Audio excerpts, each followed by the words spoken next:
And welcome back, everybody, to another episode of Yay or Nay with Ricky K here on IE Sports Radio, your direct feed for all of the sports.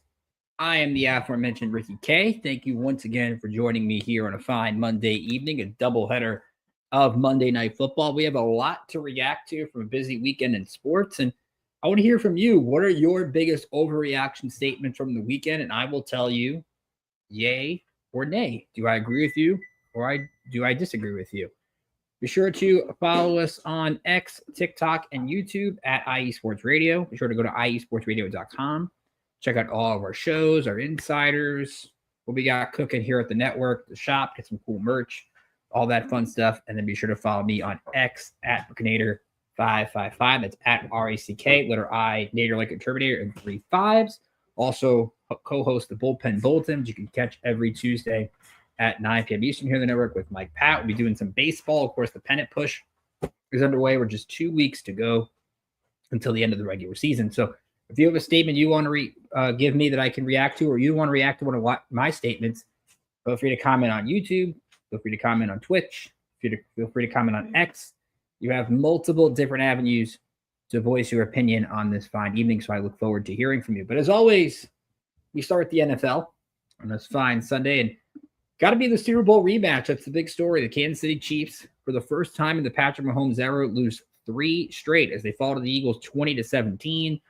Everyone yesterday is talking about the tush pushes, and do the officials even know how to regulate the tush push anymore? But the fact of the matter is, if you go beyond that big story, the Eagles were just a better team yesterday. Saquon Barkley was running the ball pretty much at will, 22 carries, 88 yards. Jalen Hurts made plays when he had to, but he didn't really have to in this game. He only threw for 100 yards, but the Eagles defense did a really good job against Patrick Mahomes. Mahomes just threw for 187 yards, a touchdown, a key interception, and we'll get into it in a minute, but my first yay or nay of the evening is going to be yay or nay. The Chiefs' Super Bowl chances are over. We know how teams are. When you start 0-2, it's not usually a good thing in the NFL.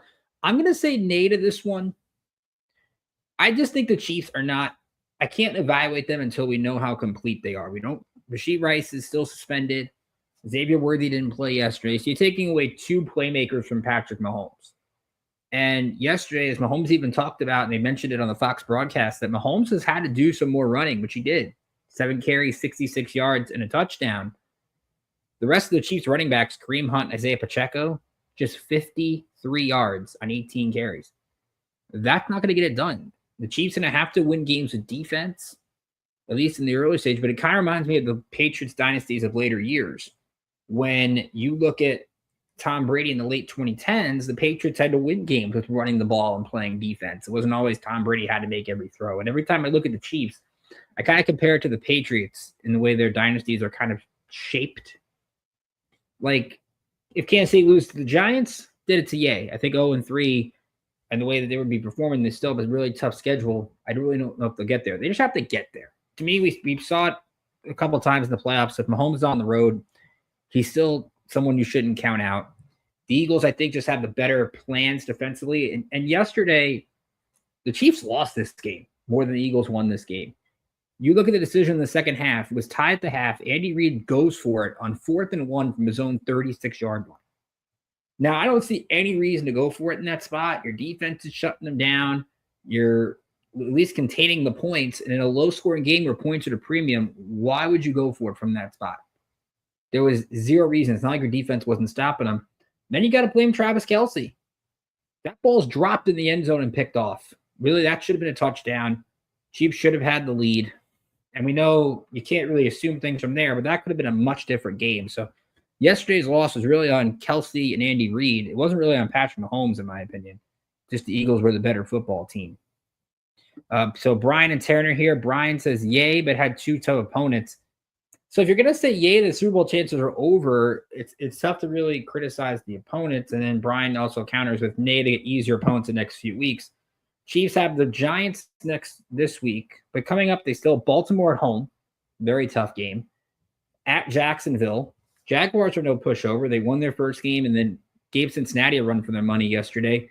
And then they host Detroit. I don't really see where those opponents get easier. I think that's the real concern. You don't want to dig yourself too big a hole.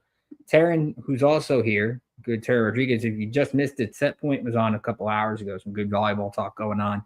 He says nay to this one. So Taryn believing in the Chiefs, I think, as everybody should. This one, though, might get a lot of discussion. My next one here. So the Indianapolis Colts are 2-0. Yesterday, they knock off the Denver Broncos in a very entertaining game, 29-28, a game-winning 60-yard field goal by Spencer Schrader, which was then, he missed the 60-yarder. Denver gets called for a leverage penalty, ends up being a 45-yarder. He makes it. I questioned there why Shane Steichen's even bothering to even go for the 60-yard field goal. They didn't try to get closer, and I kind of wish the Colts got punished for that in a way. But still, they were a very impressive game plan. Bo Nix played well for Denver, but Daniel Jones, 23 of 34, 316 and a touchdown. Jonathan Taylor ran for 165 yards and a receiving score, which leads to this question. Yay or nay, the Colts have the best offense in the NFL. And I saw a lot of this when I was debating this today on X about how the Saints looked like this last year after 2 games, and they kind of, the league figured them out after a while. I'm going to say yay, at least for right now. Now, a lot of this can change, but I think you have to look at the skill parts around Daniel Jones. Jonathan Taylor, I think, is the most underrated running back in the NFL. When this guy is healthy, he is probably a top 5 running back. We mentioned 165 yards yesterday. He's a guy that over the last few years, he's had an 1,800-yard season in 2021, 1,400 yards last year, and that's when he plays 14 games. Keep in mind, in 2022 and 2023, he only played 10 and 11 games respectively. So when he's on the field, he is going to run the ball and run the ball like crazy. So that's kind of the equivalent to a Saquon Barkley that Daniel Jones had in New York. What does Daniel Jones have in Indianapolis they didn't have with the Giants? Offensive line. When you got a guy like Quentin Nelson on the offensive line, Daniel Jones in 2 games has been sacked twice, once each game. If that's going to hold up for the rest of the year, and I don't think it will be, but even if it's close to that, he's going to get time to throw. He's going to get time to scramble. And look at the targets the Colts have in this receiving core. Tyler Warren, everyone knows about him, the rookie tight end, but you got Michael Pittman, who all of a sudden looks like he's going to bounce back from last year. Alec Pierce is a deep threat. Josh Downs, I think, is going to be utilized well in the slot. Adonai Mitchell could get some plays. Shane Steichen has a lot of options to play with here. And I think you're starting to see that the Colts kind of got a little bit hindered by Anthony Richardson. Because Anthony Richardson can only do one thing. Throw the ball 65 yards down the field and run the football. What Daniel Jones can do is he can hit those 10 to 15-yard pass plays that can extend drives, that can move things around. Is he great? No. But you look at the AFC, at least the AFC South, Tennessee has got the rookie quarterback. We don't know what's going on with Houston. We'll see after tonight. If you don't believe in Jacksonville yet, the Colts are kind of the de facto favorite now in the South after 2 games. They get Tennessee this week. Chance to go 3-0, even though Tennessee's defense has improved. And Taryn says, for now, yay. Had it not been for yesterday's win, I'd say nay.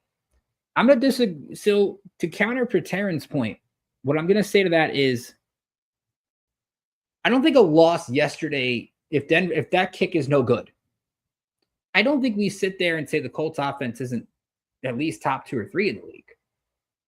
I mean, you could maybe I'm having this conversation about Denver because Bo Nix I thought looked pretty good. We haven't seen RJ Harvey yet in the run game, just 5 carries yesterday for 8 yards, but Bo Nix is hitting Troy Franklin, hitting Marvin Mims, and Cortland Sutton had just 1 catch, and Denver still put up 28 points. You could throw Denver in this conversation. You could throw Tampa in this conversation. You could throw Buffalo in this conversation, Baltimore into this conversation. And Lamar Jackson threw 4 touchdowns, and none of them went to Zay Flowers or Mark Andrews yesterday. And Derrick Henry did nothing. Like that alone makes it kind of scary. But I think the Colts could be a sneaky, decent team in the AFC. And you look at Indy's schedule coming up. Tennessee, the Rams is tough, but then they got Vegas, Arizona, and then at San Diego, and then before Tennessee again. So Colts can have themselves a nice run here if they can keep this consistency up with Daniel Jones. The final yay or nay goes to the Bengals. Just a tough blow for them yesterday. Joe Burrow leaving the game in the first half with a turf toe injury. He is going to be out 3 months minimum.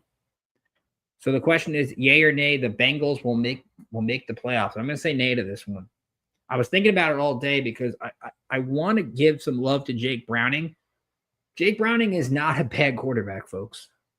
I know there's reports the Bengals are looking into quarterbacks, and some people think they should trade for Kirk Cousins. I've seen some people say they should trade for Jameis Winston. But when you look at the Bengals, their biggest problem right now is their offensive line. Like, Jake Browning has been a starting quarterback before. He was able to win the game yesterday, and I think that with a good drive at the end of the game, he ran in the final touchdown. Browning on the day, 21 of 32, 241. Did have 3 picks. So he's going to have to work on it from a defensive perspective. But when you look at Browning as a whole, this guy has starting quarterback experience in the league. He's got Jamar Chase. He's got T. Higgins. He's got Chase Brown. There's still good pieces around him. You saw Mitchell Tinsley catch that touchdown yesterday, the surprise of the preseason. The problem for the Bengals, and they will have a good chance to go 3-0 this week. They're in Minnesota where Carson Wentz is going to serve for the injured J.J. McCarthy. But let me give you the Bengals schedule the next few weeks after week 3. And I'm going to tell you now why I think they're going to miss the playoffs. At Denver, home to Detroit, at Green Bay, home to Pittsburgh, home to the Jets, which right now looks like a win, home to the Bears, but then at Pittsburgh, home to New England, and then there's a stretch like Thanksgiving to mid-December, Ravens, Bills, Ravens. Even with Joe Burrow, that's a tough one. The Bengals right now have just shown as an organization, they can't find any protection for their quarterback. So why am I going to go out there and trade for a veteran quarterback when my offensive line can't protect? I've seen a lot of comparisons like this is what Andrew Luck looks like with Joe Burrow. And you fear that because when Burrow's on the field, he's so much fun to watch. And you want the Bengals got to a Super Bowl. You want to see him get back there. But I'm going to go with a nay. They will not make the playoffs. They'll miss it. The AFC right now, I think Buffalo's going to make it. Outside of that, I mean, the Chiefs probably, even though at 0-2, they make it. It is wide open. It is 2 games, so it's tough to make those rash statements. But I think the Bengals, especially playing Pittsburgh twice, the Ravens twice, still games with the Bills. I don't see where Cincinnati finds a path, at least the playoffs. Do I think that they're going to start to trade everybody and fold? No, because I think Browning is too good as a backup to, I think, allow the Bengals. I think they can get to like 6-7 wins-ish. But we'll see if they make a move. I think that'll be interesting. Let's go to college football. One of the big upsets of the weekend was Georgia Tech knocking off Clemson 24-21 in Atlanta. And this is one we kind of teased on the show last week that this could be an upset. I was not sold on Clemson. Antonio Williams still has not been there for the Tigers. And Haynes King and the Yellow Jackets get a huge win. Shout out to Brent Key. He's done a great job as head coach. So my statement here is yay or nay, Georgia Tech is the most underrated team in college football. I'm going to go with nay on this one. I think Georgia Tech has a good case. Keep in mind, you look at their schedule in 2 of their 3 games, they went on the road to Colorado and won the opener. Even though Colorado is struggling to find a decent quarterback right now, Yellow Jackets still getting a road win to open the year is pretty big. And then to beat Clemson, and I love Haynes King as a quarterback. He's the kind of quarterback that can throw for 200 yards and rush for 100. Against Clemson on Saturday, he ran the ball 25 times for 103 yards and a touchdown. So he has got that ability to do multiple things with the football, be that dual threat player that I think can help them go a long way. And you look at Georgia Tech's remaining schedule, they do not play a ranked team until the end of the year when they host Georgia at home. They don't play Clemson. They're done with playing Clemson. They don't play Miami. They don't play Florida State. They don't play SMU. In the ACC, you saw it even with the firing. Virginia Tech got rid of Brett Pry after an 0-3 starts. The ACC isn't exactly murderer's row. they'll get Virginia Tech in 2 weeks. We've seen Duke kind of regress. We still don't know what NC State is, even though they're undefeated. We still don't really know what North Carolina is. Yes, they won 2 in a row. It got embarrassed against TCU. So Georgia Tech has a path, but I still will say nay as much as I like this team. I think the most underrated team in the country is one we're not talking about because you look at the Big Ten and you got Oregon and Ohio State and Penn State. Let's talk about Illinois a little bit. Illinois is 3-0. They had a big road win over Duke in week 2, 45-19. Luke Altmaier, I think, is very solid at quarterback. Altmaier in that game had 3 touchdowns against Duke, didn't turn the football over. This is an Illinois team that can run the football. Brett Bielema, of course, formerly the Wisconsin coach, has some success in the NFL. That at least was in the NFL, especially on the Patriots staff. But I think Illinois is one of those teams that I think is going to get a lot more love if they take care of business. And they got a tough game Saturday night at Indiana. That game is on NBC, 2 top 20 teams. And this is a pretty tough gauntlet for Illinois. They have at Indiana this week, home to USC next week, at Purdue, which is a rivalry game, and at home against Ohio State on October 11th. If Illinois can get through those 4 games 3-1, I think we're going to have that talk of them as a playoff team because after that Ohio State game, they don't have another ranked game the rest of the year. So if Illinois can survive this 4-game stretch, we're happy to talk about the Fighting Illini for a playoff berth come December. The other big upset, Vanderbilt picking up the win over number 11 South Carolina, 31-7. I don't agree with South Carolina falling out of the poll completely. Norris Sellers did get hurt in this game. Vanderbilt did get some good play from Diego Pavia, the quarterback, 2 touchdowns and a pick. Vanderbilt ran it 37 times, 146 yards. They just, I think, took over the game at that point once Sellers came out. It was a 14-7 game at the half. The Commodores right now are 3-0. And I asked this question and this statement because Georgia beat Tennessee in overtime over the weekend, a tough loss for the Vols. Yay or nay, Vanderbilt will finish with the best record in all of Tennessee. I'm going to say yay. I'm including the Titans in this. Even though I love the fact Cam Ward has played okay, the fact of the matter is Titans are 0-2. And I don't really know how many more wins Tennessee's going to get. So let's say Tennessee ends with 6 at best, right? It means Vanderbilt's got to find a way to get to 7, 8. Vanderbilt has Georgia State and Utah State coming up next 2 weeks. They're going to be 5-0, most likely, heading into a matchup October 4th in Tuscaloosa against Alabama. Now, that's where the schedule gets tough. After the Utah State game, Vanderbilt has at Alabama, home to LSU, home to Missouri, at Texas, home to Auburn. So that stretch will consist of 5 straight ranked teams as of right now. The end of the year in Knoxville, so that's 6 out of their last 7. Tennessee, meanwhile, they're 2-1. I like the way Joey Aguilar is playing. I'm a little concerned with their defense. They couldn't get off the field. Gunnar Stockton did some good things for Georgia at the end. Tennessee has their schedules a lot more favorable than Vanderbilt. They do get UAB this week. That should be a win. They're at Mississippi State after that. It's a little bit tough in Arkansas. They have to go to Alabama as well. They'll host Oklahoma. They'll go to Florida, and I don't know what the Gators will be by the end of the year before they play Vanderbilt. So Tennessee, right now, I think Vanderbilt, I really love the vibe they're on. Clark Lea is doing a really good job with that school. They really turned the perception of Vanderbilt around coming off that upset of Alabama last year. It's a tough schedule, but maybe Vanderbilt finds a way to get 8 wins. And then if you're Tennessee, maybe that Vanderbilt-Tennessee game is for the pride of Tennessee. Who knows? By the way, I was thinking about this week, that Nico Amaliava thing with the UCLA-Tennessee swap is going to be the worst swap of all time in terms of trades. We talk about Joey Aguilar having success with Josh Heupel, and Nico's 0-3. His coach just got fired, Deshaun Foster, and UCLA is pretty much irrelevant. So I hope Nico enjoyed getting those dollars because that did not go the way he wanted it to go. And now UCLA, I don't know who even wants that job. Maybe Taryn could throw some light on that. My last one for college football for our first time out, Texas A&M, Notre Dame. That was a fun game at South Bend Saturday night, and Texas A&M found a way to get the win, 41-40. Marcel Reed did his thing, a quarterback. He had a really strong game, 17 of 37 for 360 yards. Running back Moss had 3 touchdowns. And even though Notre Dame took the lead with under 3 to go, they botched the extra point. which allowed Texas A&M to score the game winner with 13 seconds left. Nate Borkircher with an 11-yard touchdown from Reed.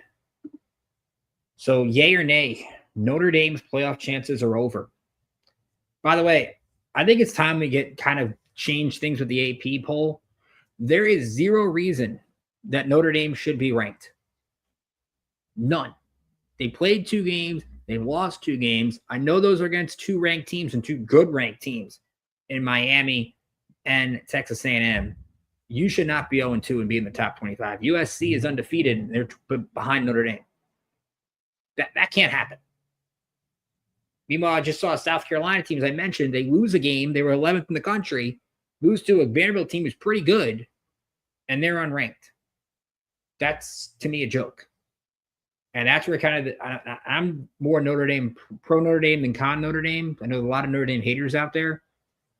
But even being a pro Fighting Irish football person, you can't justify them staying in the polls. I thought CJ Carr looked better in this game. I thought the Irish offense looked good. They put up 40, went 7 of 15 on third down. They couldn't get off the field. You lost the game where Texas A&M tried to give it to you with 13 penalties. And that's where Notre Dame's got to be better. They can't make those small mistakes that are going to lead to losing games. But here's the problem with Notre Dame now. When you get that, even if they go run the table, where's their quality wins? Where's the wins that are going to impress the committee to get them into the playoffs? Boise State, that game doesn't look as great as it did beginning of the season. At Arkansas isn't going to impress a lot of people. They play Purdue this week. It's a 27-point favorite, even though Purdue's 2-1. I don't really know if that's going to impress anybody. Maybe NC State. That game's at home. Maybe the Wolfpack get themselves ranked. USC is ranked and comes to South Bend. That'll help. But after the USC game, Notre Dame plays BC, Navy, Pitt, Syracuse, and Stanford. Find me a quality win in there. There isn't one. So you hate to say a team season's over after 2 games, but it's kind of over for Marcus Freeman this year. I know last year they had the loss to Northern Illinois, and it rallied the troops, and they did all they could, got to the championship game, but at least Notre Dame had a win against A&M to back itself up last year. They don't have that. And yes, you could say they lost 2 games by 4 points. That's great. What matters is even though you can have quality losses, you got to have wins to back those up too. So hate to say it for your Fighting Irish fans out there. Notre Dame playoff chances to me are done. Let's take a quick timeout. We'll come back. We'll talk some baseball after we hear a little bit word from our sponsors. You're listening to Yay or Nay with Ricky K here on IE Sports Radio, your direct feed for all that is sports.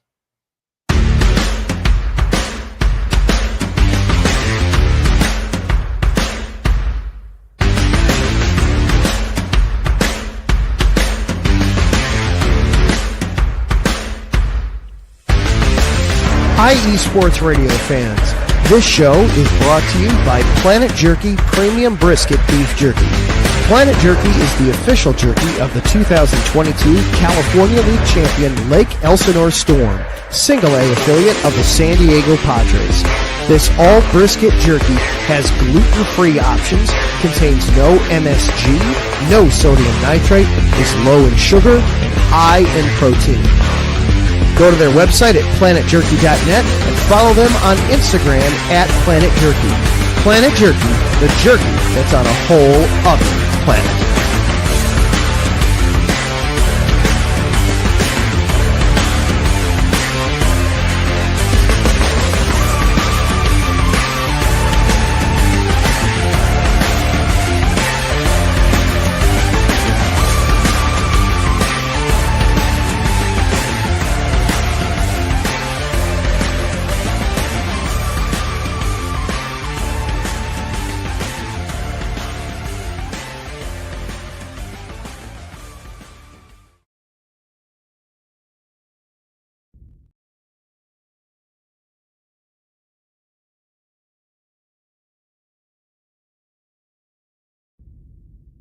Rise and shine. It's 4 a.m. The stars are still out. The sun is beneath the horizon, but it's time to punch in and go to work. The comfort of your warm-ups turns into the grinding out of your reps as the clinking and the clinking of the plates create a symphony of euphoria. There's no other feeling like it.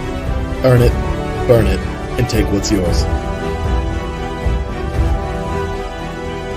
IE Sports Radio has proudly partnered with Vital Apparel, a brand that not only fits great, but also promotes and donates to mental health research. Use our code IESR to get 15% off their comfortable and inspiring gym wear and help them on their amazing journey to support mental health. Go hard, take part in your iron therapy, and be strong.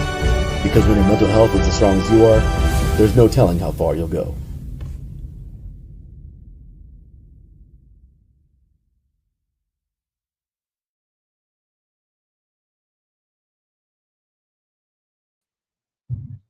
And welcome you back to Yay or Nay with Ricky K here on IE Sports Radio, your direct feed for all that is sports. If you just joined us off the first half of Bucks-Texans, the Bucks with a 14-10 lead, which looked like a shootout in the first quarter and a half, and then the scoring kind of died down.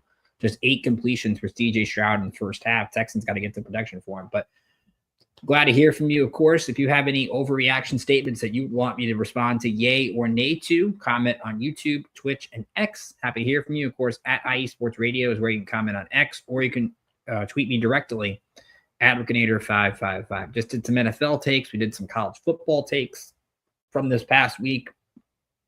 Let's move on to baseball. Again, just 2 weeks left until the end of the regular season. We'll get you the standings and the score update at the end of this baseball segment. We're going to start, though, with the NL wild card. And my first yay or nay is going to be the Mets. We'll finish with the third wild card spot. Right now, the Mets have a 1.5 lead on the Giants, 2 on the D-backs, 2.5 on the Reds. Mets are off tonight before hosting the Padres for 3. I'm going to say yay.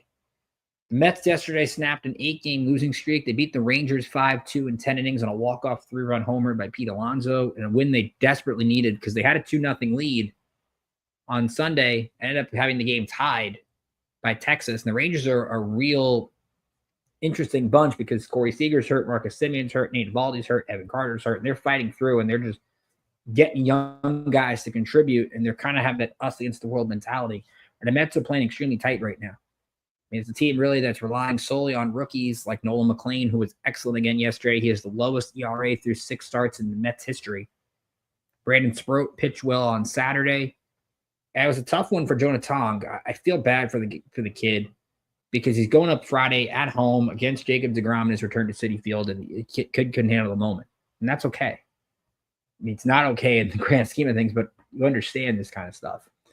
But not because I think the Mets are going to dominate the last 12 games and make the playoffs. I can see the Mets with 83 wins making the playoffs, which would be kind of disappointing for baseball if an 83-win team makes the postseason. Essentially, you have to finish a bit over 500 to make it. Actually, because I don't believe in the other 3 teams. Giants and Diamondbacks play each other beginning tonight. The Reds are at St. Louis. Cardinals are 4 back, I believe. They have to really go on a tear to even have a shot. But because the Reds and Cardinals are playing each other and the Giants and Diamondbacks are playing each other, then the Giants got to go to L.A. for 4 after the Dodgers beat them 2 out of 3. Think about the momentum the Giants had. Patrick Bailey Friday night became the first player to hit a walk-off grand slam and a walk-off inside the park homer in the same season. They get that great win on Friday, and they blow it and lose the next 2. Now, the Giants are getting some momentum their way in the form of calling up Bryce Eldridge, their top prospect playing first base. Dom Smith is out for the remainder of the regular season, so the Buster Posey is bringing in the kid. And Eldridge is a kid with a lot of good power at AAA. Maybe he provides a spark or something. But to me, the Mets have enough of a consistency vibe. And again, Met fans won't believe me when I say, well, Washington and Miami are easy because the Washington Marlins in the past, go back to 07 and 08, doomed them at the end of the year. They couldn't beat the bad teams. I think the Mets do the problem with the Mets this year, it's kind of the inverse of the Yankees we'll get to. The Mets can't beat bad teams, but they beat good teams, usually. I think they'll perform well against San Diego this week. Juan Soto's playing the Padres again. He's coming off now. He's got a 40-homer, 30 stolen base year. Just a hell of a year he's had his first year in Flushing. I don't know if the Mets will go far in the playoffs because right now they play the Dodgers. I would pick the Dodgers in a best of 3, but right now, because I don't trust the Reds, who got embarrassed in Sacramento over the weekend. You can't get swept by the A's and make the playoffs. I'm sorry. Giants are inconsistent. The Diamondbacks are inconsistent. The Reds are inconsistent. The Cardinals are inconsistent. The Mets are the best of the mediocre, in my opinion. So I'm going to go yay. They finished with the playoff spot. Speaking of New York, let's go to this one. Yankees just finished a stretch against Houston, Toronto, Detroit, and Boston. 4 playoff teams. They went 7-5. It was a Yankee team that couldn't beat good teams all season long. Now, it's not going to help in the division. The Yankees are 4 back at Toronto. It's 5, really. The Blue Jays have the tiebreaker with 13 to go. But yay or nay, the Yankees are the most dangerous team in the AL. Now, there's a lot of candidates you can have for this. Seattle's won 9 in a row. Boston with Garrett Crochet. Crochet looked great again last night. Struck out 12. Detroit's got Tarek Skubal. Luckily, he's still healthy. You still got Toronto. But I'm going to say yay to this. And you might say, oh, Ricky, you do videos about the Yankees. You talk about the Yankees a lot. I get that. But here's my thing.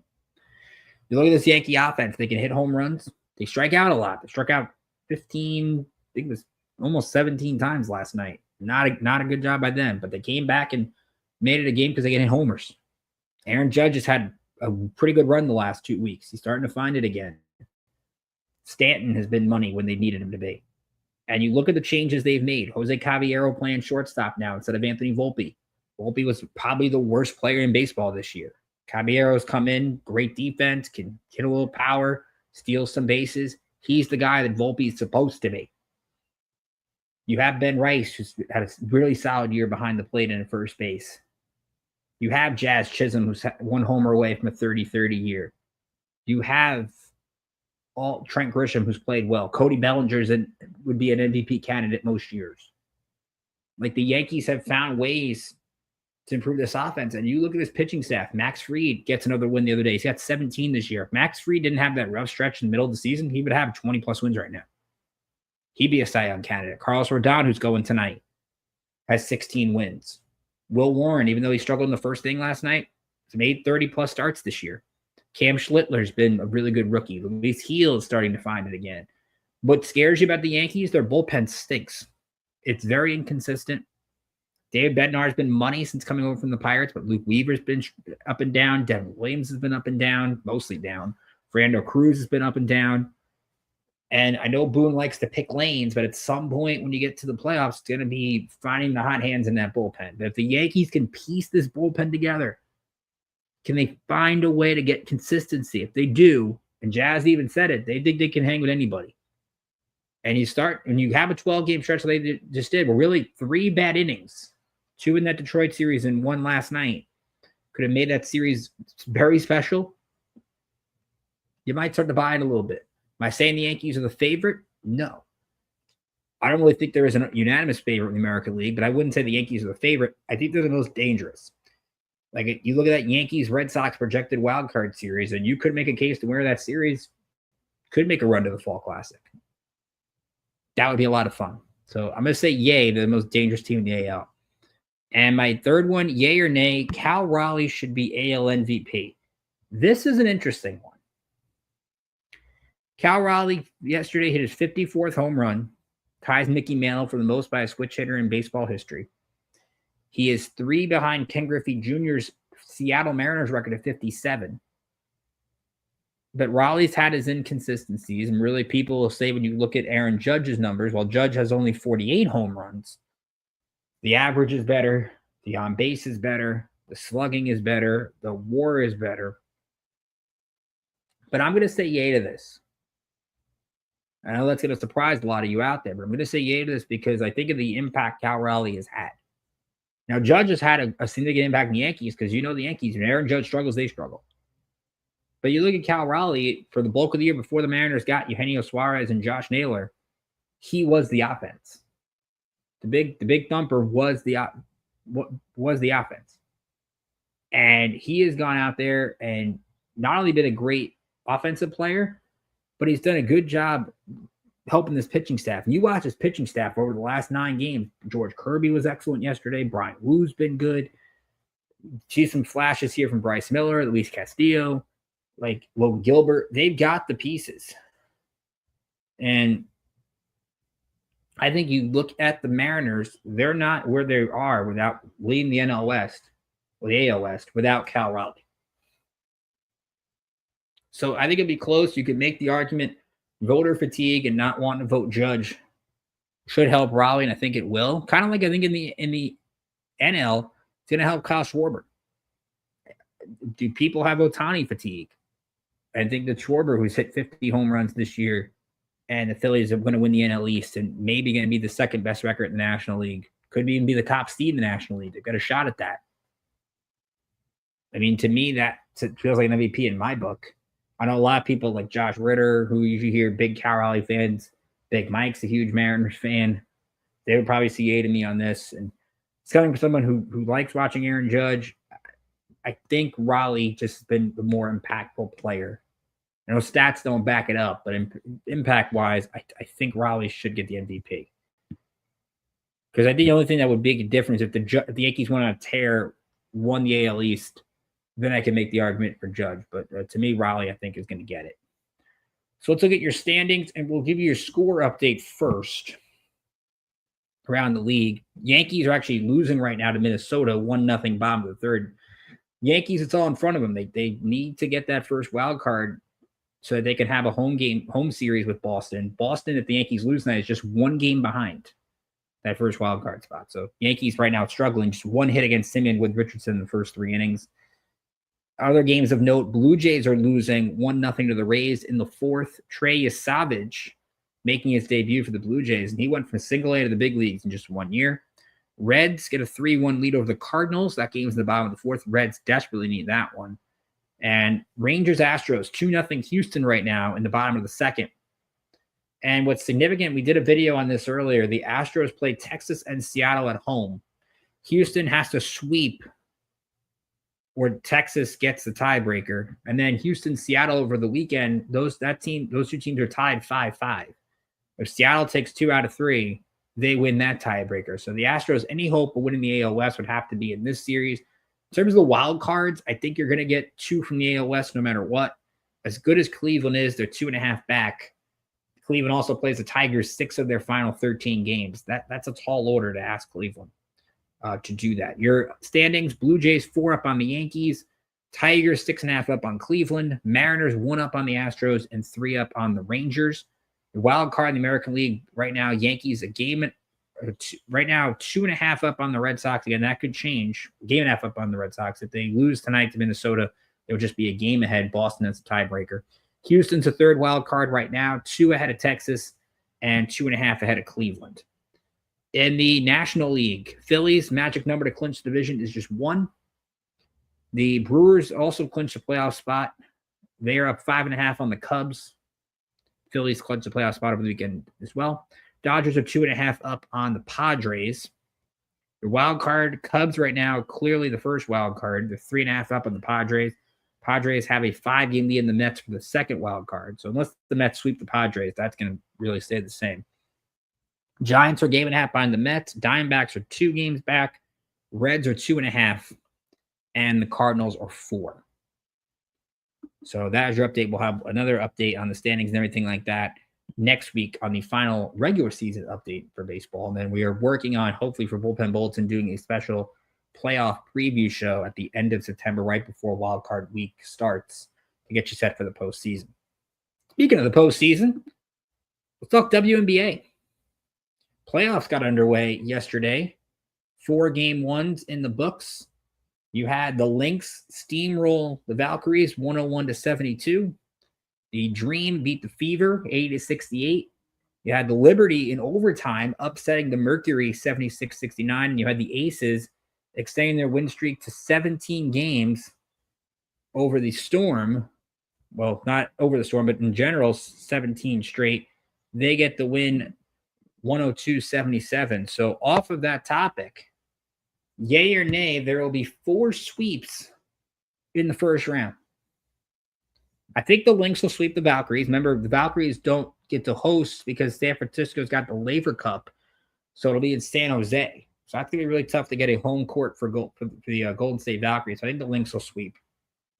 I think the Dream will sweep the Fever because Fever just so severely decimated by injuries. And Atlanta's got, I think, a a really strong team from a defensive perspective that I just can't see Indiana putting up enough offense at Gainbridge Fieldhouse. Vegas against Seattle. Now, Seattle has beaten them twice this year, including once at home, but a lot of those games, 3 of those 4 matchups were pre-July when the Aces finally started getting rolling. So I'm going to say Vegas gets a sweep as well. I do not think there will be a sweep in the Liberty series. I think Wednesday night Phoenix is going to go into Barclays, and Liberty are only favored by 2.5. I think Phoenix is going to win. Now, keep in mind the Mercury have won before the regular season, for the postseason, 3 out of 4 in the regular season. Alyssa Thomas, strong MVP candidate. And you look at what was kind of not in favor for Phoenix yesterday and kind of what went wrong. They weren't able to take advantage of a Liberty team that turned over 21 times. That normally should get you wins. They hit just 6 threes. They had Sabali, who's usually a really good offensive player, go 2 for 17, including 1 of 10 from 3. I don't think it's going to happen again. Kalea Cooper didn't make a single 3-pointer. She had 15 points.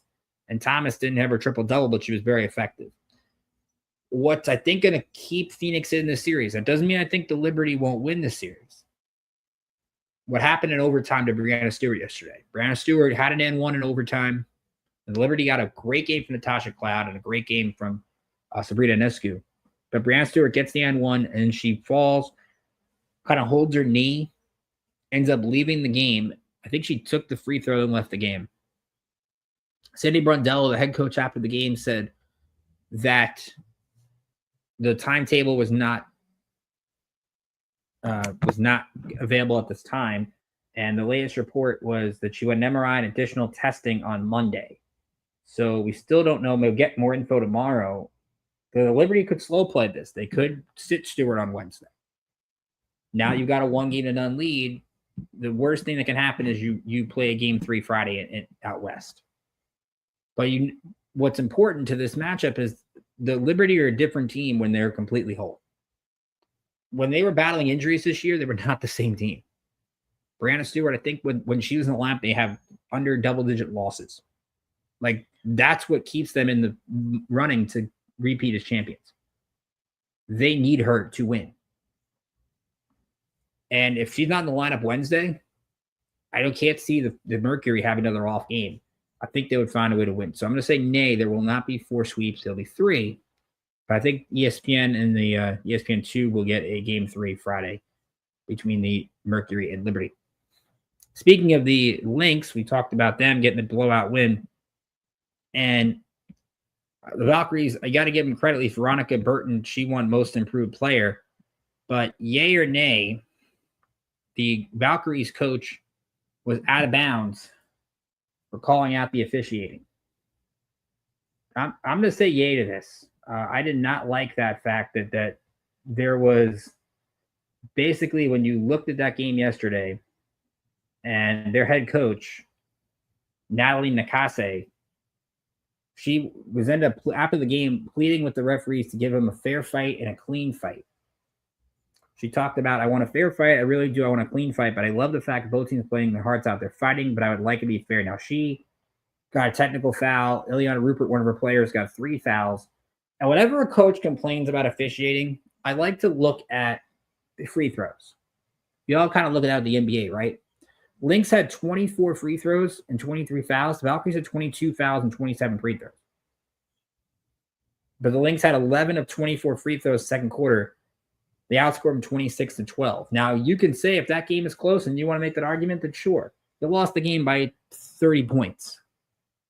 There is no way on God's green earth that you should be calling out officiating at that point.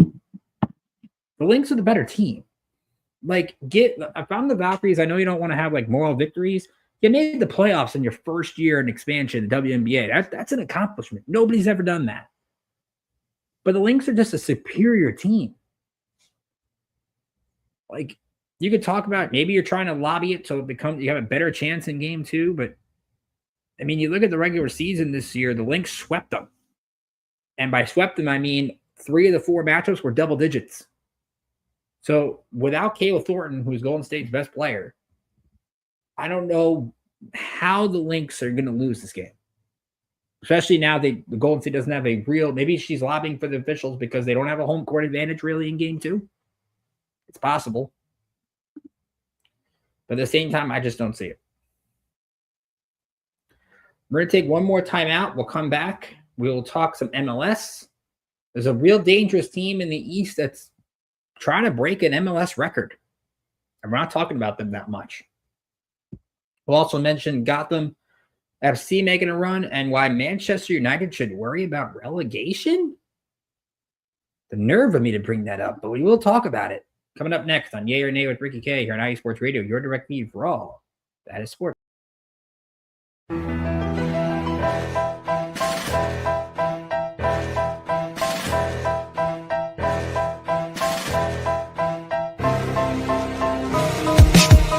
For the last 10 years, IE Sports Radio has been bringing you amazing content ranging from interviewing legendary athletes, coaches, and other authorized media personnel to building tailor-made shows dedicated to all major sports cities around the country. Make sure to follow us at IE Sports Radio on X, Instagram, Facebook, TikTok, and YouTube to keep up with the latest in sports and with all of our shows. Also, make sure to check out our daily updated website at iesportsradio.com. At iesportsradio.com, you can see our daily show schedule and check out all of our show pages with personal bios to learn a little bit more about each of our awesome hosts.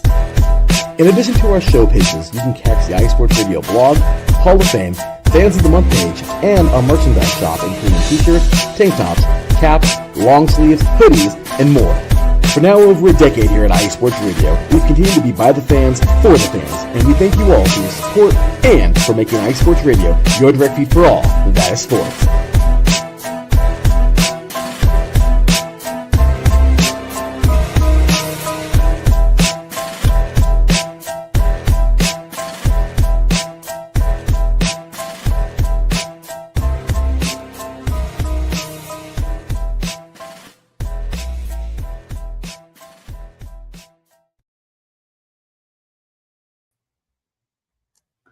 And welcome back to Yay or Nay with Ricky K here on IE Sports Radio, your direct feed for all that is sports.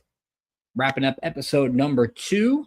Thanks for all those who joined in this evening. Again, if you have an overreaction statement from the weekend that you would like me to react to give either a yay or a nay, comment on X, comment on Twitch, comment on YouTube as well. We're going to go to some soccer and some NASCAR to wrap up the show. We're going to start at the MLS. And Charlotte FC picking up a huge win over the weekend, 3-0 over Inter Miami. Eden Taklamati picked up a hat trick. And so this one is going to be yay or nay. Charlotte is the most dangerous team in the East. I'm going to say yay to this. You look at the MLS table right now, and it is going to be a real interesting battle between Philly, Cincinnati, and Charlotte. But Charlotte's got 9 straight wins, which is tied for an MLS record in the shootout era. And you look at the table right now, Philadelphia is atop the East with 57 points. Cincy's got 55, Charlotte 53, Nashville 50. And think about it, Charlotte lost their top player during this earlier this season to the European League, and they haven't really missed a beat. This has been a really impressive group. They've got a plus 11 goal differential, one of only 5 teams in the Eastern Conference to have that.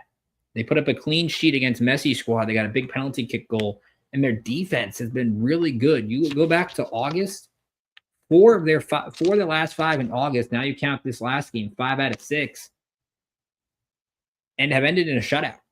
So they're putting up clean sheets in net, and their goalkeeper, Christian Kalina, is doing a really fantastic job. So when you look at Charlotte, I mean, they have got a shot to really put up some good things. They got 4 games left.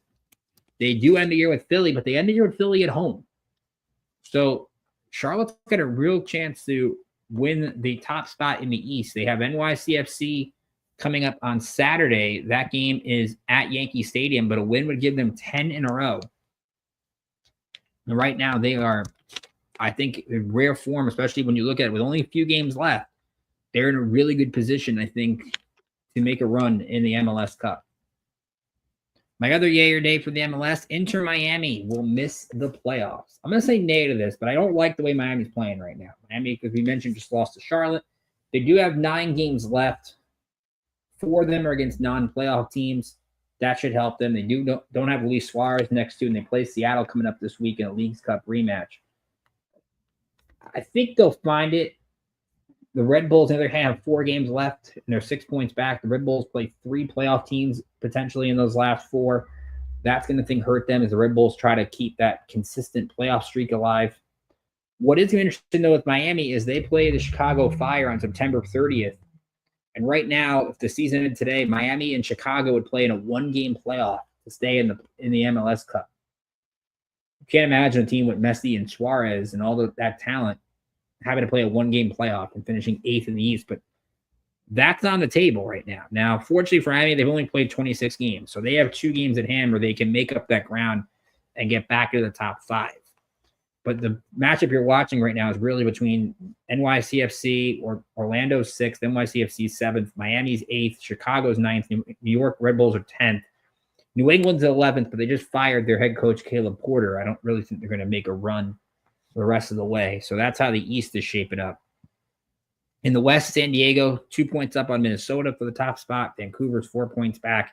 In terms of playoff spots to watch, Colorado would play San Jose in that 1 game the season ended today. San Jose is 1 up on Real Salt Lake, and Dallas and 2 up on Houston. So the West is going to be a lot more entertaining to watch over the final month of the season than the East, I think. To NWSL, another win for Gotham FC, and they have all of a sudden put themselves in the 3rd spot in the Eastern Conference. We know how good Kansas City is, but Gotham is tied with Portland Thorns and San Diego for 3rd. Gotham beat San Diego out west over the weekend. So it's yay or nay. Gotham FC is the biggest threat to Kansas City. I'm going to say yay to this. Gotham, as we said, up to 3rd. They made a huge trade that got under the radar. They traded for Jaden Shaw for the North Carolina Courage. And right now the Courage are 1 point behind Louisville for the final playoff spot. But when you add Shaw to Esther Gonzalez and Rose Lavelle's getting healthier and they're starting to find their form again, Gotham has got the 2nd best goal differential in the NWSL.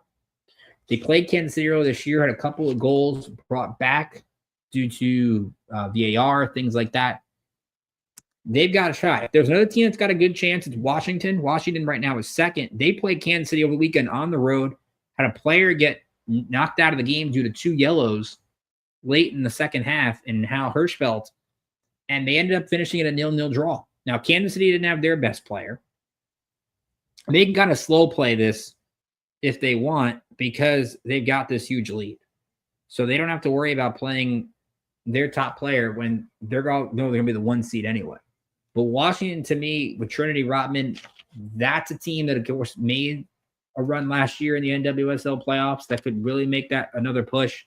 I think that 2-3 right now, if it is Gotham against Washington, that's a rematch of last year's semifinals, would be a really fun game to watch. So I really like what Gotham's doing. And a lot of what Esther Gonzalez, their top player, does is she scores in the first half. When she scores, she sets the tempo for how Gotham's going to play. And Anne-Katrine Berger is a really good goaltender. So I'm going to say yay to this, but I think it's really Gotham and Washington are the 2 teams I would watch to compete with Kansas City. And then English Premier League. Man City beat Man U 3-0 over the weekend. Erling Haaland with 2 goals. So yay or nay, Man U should worry about relegation. And think about it. Man U is like the Yankees in terms of Premier League brand. Like, this is a group I shouldn't even be. In fact, I should be saying this, and people should be in YouTube commenting how crazy this is. The top 17 stay in the Premier League. Man U's 14th right now. And again, Fime wins. Their coach, Ruben Amorim, has only won 26% of his games since taking over the job last year.